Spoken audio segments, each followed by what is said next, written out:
let's warm welcome. Give him a big hand.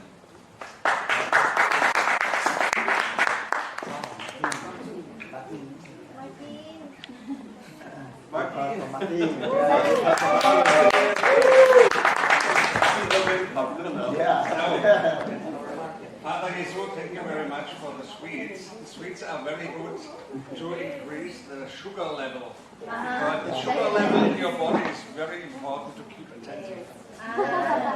So what about your sugar level? Is it too low or it is already fine? We don't mind some chocolate. Could it be a little bit better? Could we improve it?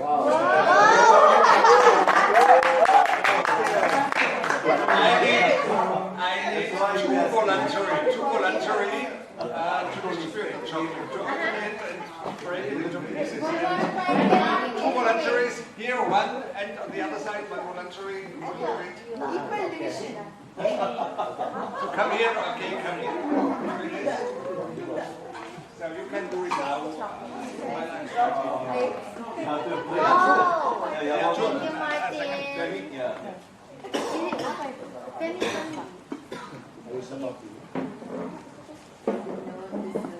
Nobody said this.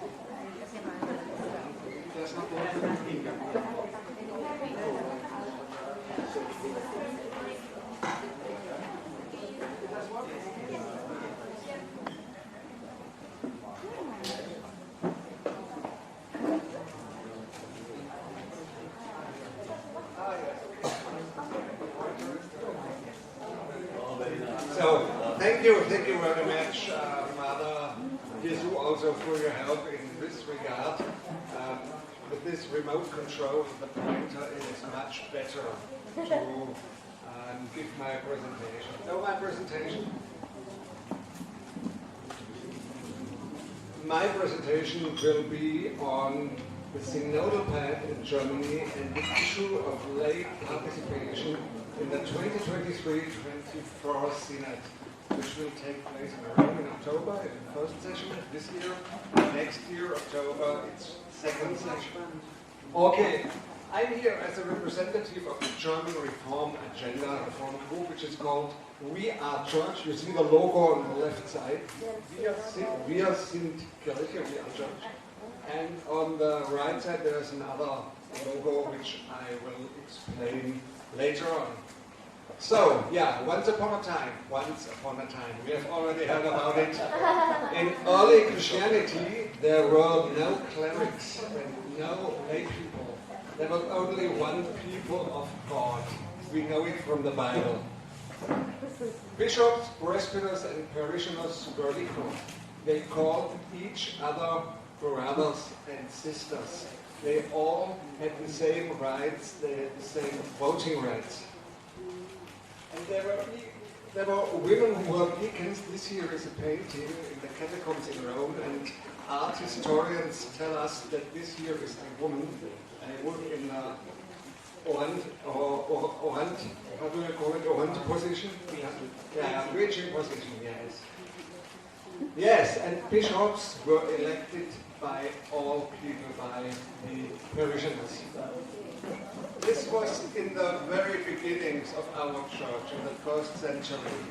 Later on, in the 3rd century, it changed. Then the priests and the bishops, they ceased to call the lay people sisters and brothers. Only they each other, the priest and the bishop each other, they called brothers, but no more the lay people. So they became a different class, a separate class.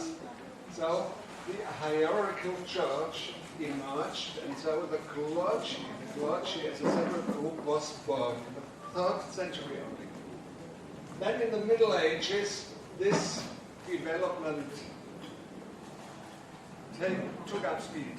It developed, and the influence and the rights of the people were more, of the lay people were more diluted. The competence for elections and for the elections of the bishops shifted to the clergy only. And the peak of the development was reached in the Vatican I Council in the year 1870. When the Pope was declared to be infallible, and he was installed as a kind of absolute monarch.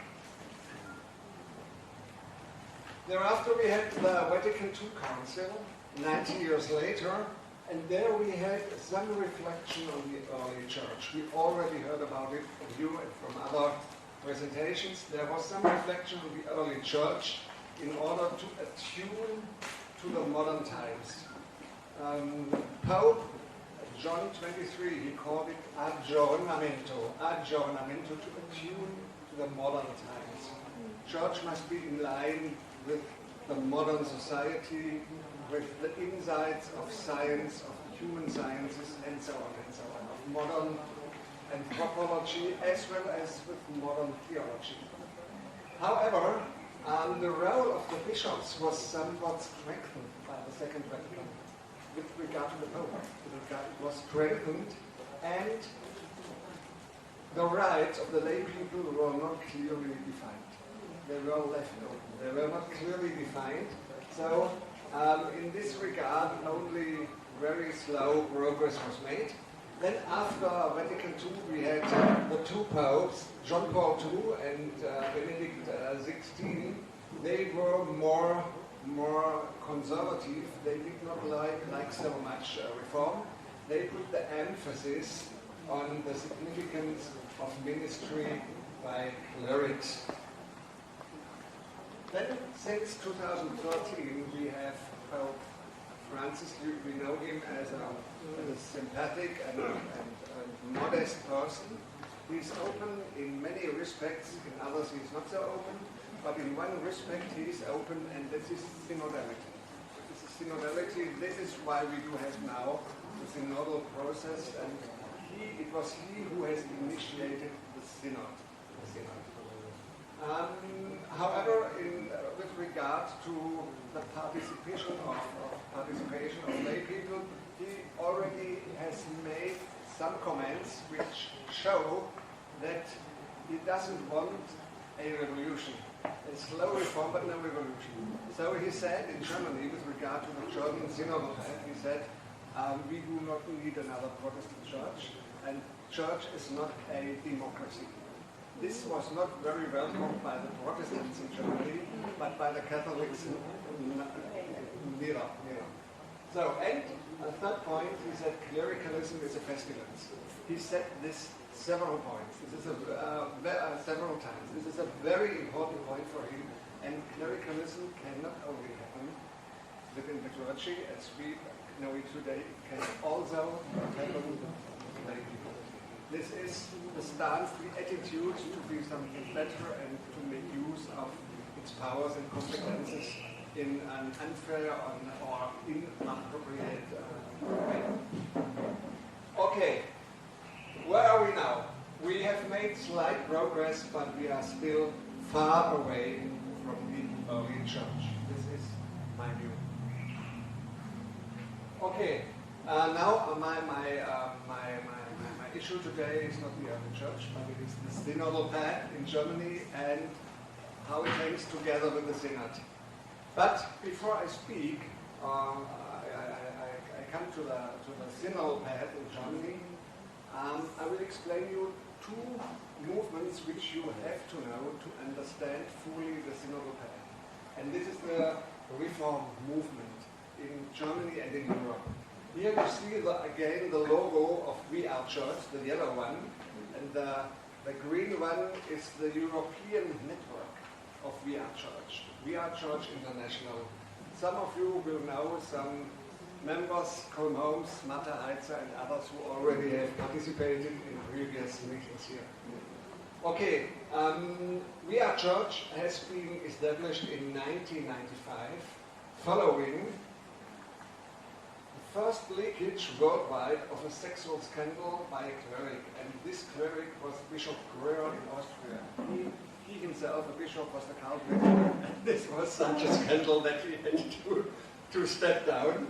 And then following this scandal, We Are Church was established, and 1.5 million people signed a public petition for reforms. 1 year later, We Are Church International was established. And what are the claims of We Are Church? The claims are, there are 4 basic claims. These are equal ministries for men and women. These are no mandatory celibacy for priests. Voluntary, yes, but no mandatory celibacy. Sexual teaching in line with the insights of theology and human sciences, and gospel of joy instead of rigorism and prohibitions. So these two are today the most influential reform groups in Germany and in Europe. They are in a good connection to the bishops, so it is not antagonist. We are on speaking terms. We do not attack them personally, because our view is that we can make progress only together. And so we are on speaking terms. We are on speaking terms with Cardinal Craig, who is the Secretary General of the Synod. We are writing him letters, he is writing back, and so on. And this is friendly, this is good atmosphere, and this is very important. Okay, so counsel from the bottom up. This is something that happened in my diocese only, not in whole Germany. In my diocese, only 2 million Catholics. 2 million Catholics. So this was in the situation when the church in Germany was already in decline. The situation, the status of the church in Germany is as follows. The German church has a very strong constitutional position. Its existence and its status is guaranteed by the constitution in Germany. And the authorities, the state, collects the tax for the church. We have a mandatory church tax in Germany, collected by the state, and he passes it on to the church. So this is why the German church is so rich, so wealthy. But the downside is we don't have young blood, no young priests. Then we have this horrible sexual abuse scandal, and we have a continuous decline in membership. Many people leave the church, and so the situation is rather desperate. At least the bishops saw it as being desperate. This one here we can skip, it's too complicated. Let's go to the next one. So yes, here in this situation, the Protestant and the Catholic Church in Germany, the Protestant and the Catholic Church, they have commissioned a sociological study about the future of the church. And this sociological study was made by an institute, an university, an independent institute, and they said that by 2016, the membership of both churches, Protestant and Catholic in Germany, will have halved. So then it was together 50 million, and by 2016, the membership of both churches together will be only 25 million. So today we have already lost, it was back in 2019, we have already lost, the Catholic Church already has lost 2 million since 2019. So we have now, the Catholic Church has 24 million, and the Protestant one 23 in Germany. So they are nearly the same size. Okay. So next, counsel from the bottom up. This is something that happened in our diocese. What did we do? It was an initiative from the basis. More than 300 people from more than 200 parishes in our diocese came together. In addition to that, religious people, representatives of church association, they came together to discuss reform claims and to come to an agenda. And then after fierce discussions, it were not fierce discussions, but in a discussion where many participants complained the problems they had. Many were very near to leave the church. And in the end, unanimously was adopted the so-called Rottenburg Manifesto. Rottenburg is the name of my diocese, Rottenburg, a town in Germany. And the Rottenburg Manifesto, it consists of 6 main claims, and these are,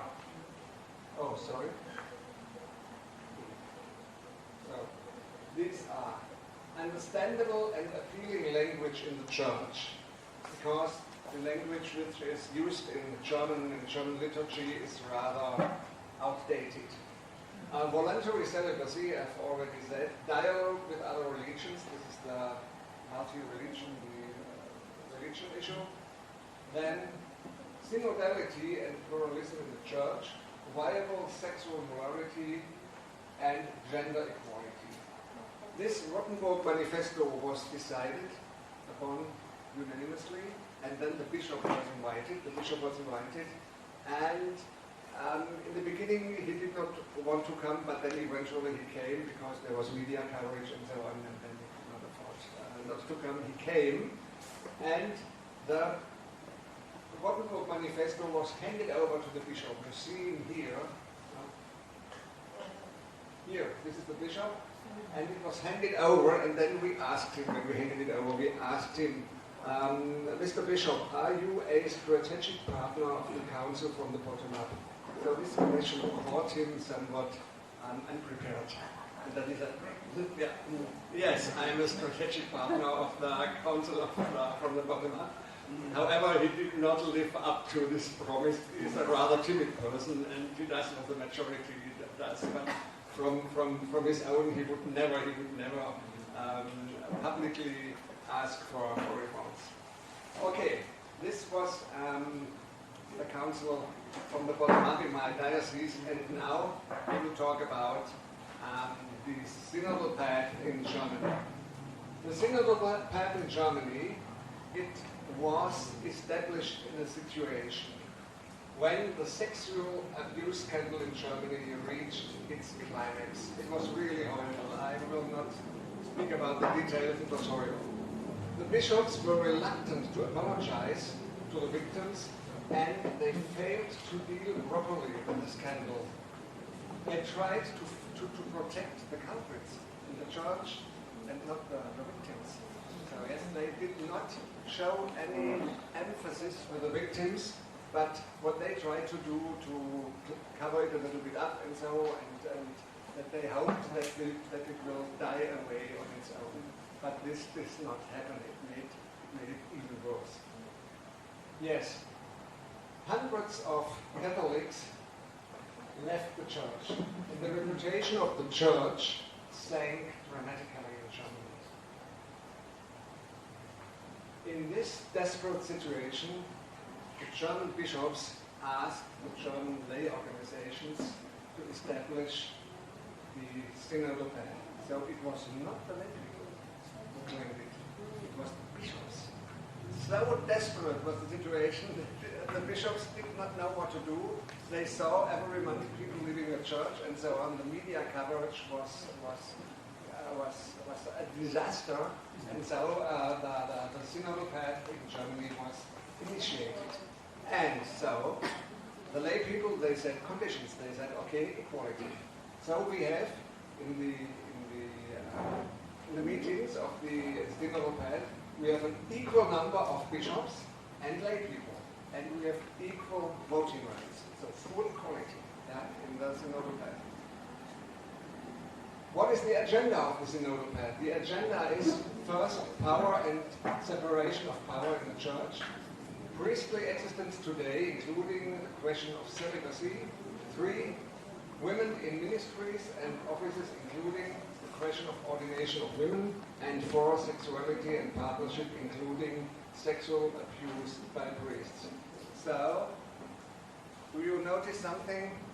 It is the same agenda as 25 years back already was on the agenda of the church. So sometimes it takes a little bit more time in church, but now eventually we have the same agenda, and this was the agenda of the Synodal path. Very short, what is the difference between the Synodal path and the Council from the bottom up? Council from the bottom up on the left side was initiated by lay people and individual priests, so it was bottom up. The Synodal path was initiated by the bishops, so it was top down. The council from the bottom up, there the participants came from the parishes directly. It was a basic movement. Whereas the participants from the synodal path are bishops and lay people from intermediate bodies, not directly from the parishes. Here we have only our diocese, 2 million Catholics. Here we have all Catholics of Germany represented, it is 24 million. Here we have a far-reaching reform agenda unanimously adopted, and here we have only moderate reforms, resolutions on reforms, only very moderate in order not to provoke the conservatives in the Vatican. Then there was a public statement. This Rottenburg Manifesto is a public statement, but it has no direct impact on the behavior of the Church. It is not binding on the bishops. Whereas the resolutions of the Synodal Pact, they are also legally non-binding. However, they are implemented by most bishops in their respective dioceses. They cannot be binding pursuant to church law, because canonical law says that no bishop can be obliged to comply with decisions made by a body which comprises of bishops and lay people. So this would be not permissible under canonical law as prevailing canonical law. We do not know whether it will be changed in the future. Okay, so what are the decisions? What are the decisions adopted by the Synodal Pact? The decisions are homosexual couples may be blessed, not married. Difference, very important difference.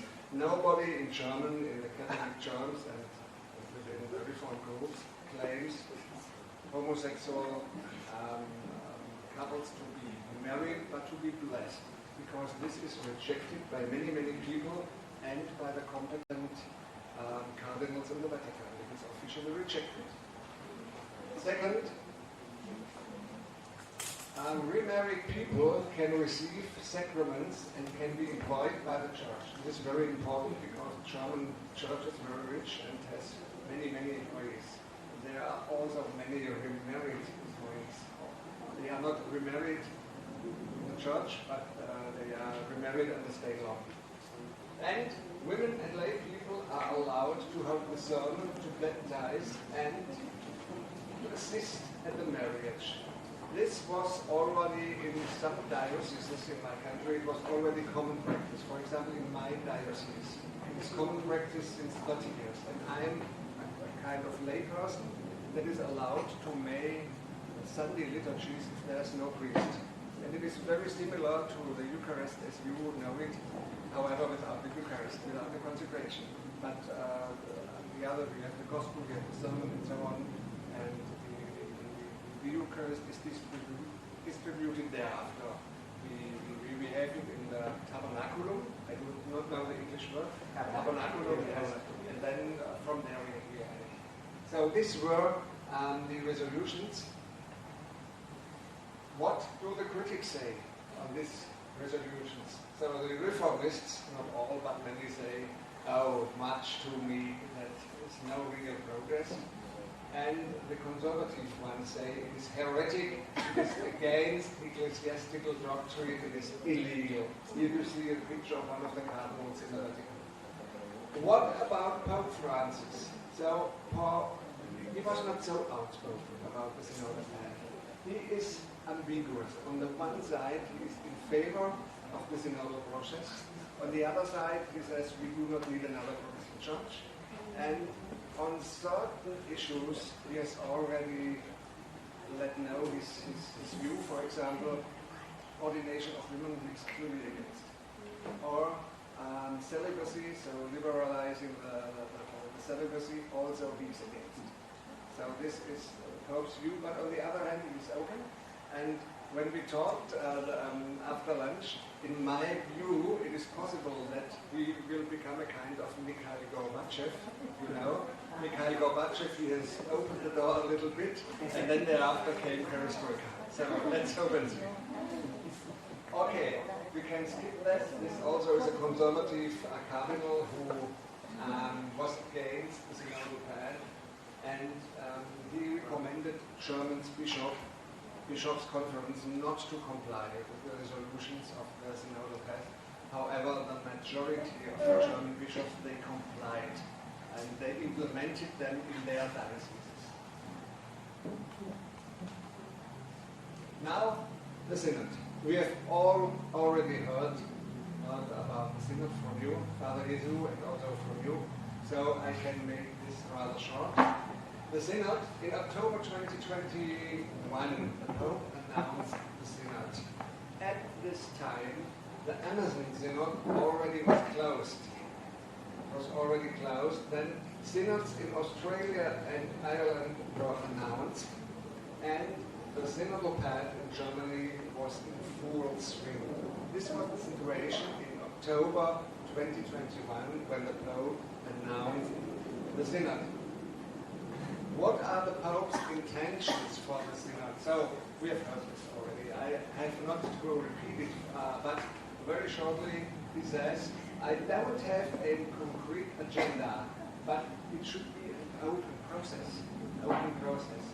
The people of God should walk together, speak together, and come, yes, if they come to decisions, they come to decisions. If not, then there are no decisions. That is the intention for the Synod process. People should communicate, listen to each other, and cooperate. They should express their concerns and their hopes and their expectations. This is what he said in the very first paper, which he opened the process. So the schedule for the Synod is as follows. 21-22 was the first stage at the dioceses. This was the Pope invited all people, all of us, to tell their concerns, their wishes, their claims, and so on, and these to be collected by the bishops and put it in one paper. And then the bishops had to send this paper of their diocese to the National Bishops' Conference in 2022. The National Bishops' Conference had to put together all the papers from the dioceses in their country into one summary paper. And this summary paper they had to send to the respective Continental Bishops' Conference. Yes, yours was, and the Continental Bishops' Conference, I must say more correctly, more precisely, the Continental Preparatory Meetings. They took place in spring 2023. In Europe this was Prague, and in Asia it was Bangkok. It was Bangkok. I participated in Prague, but not as an official member, but also to monitor it for the Church. Yeah, and this is where we are in October 2023-24. The convention in Rome will take place, the second one, then 1 year later in 2024. There is already a public controversy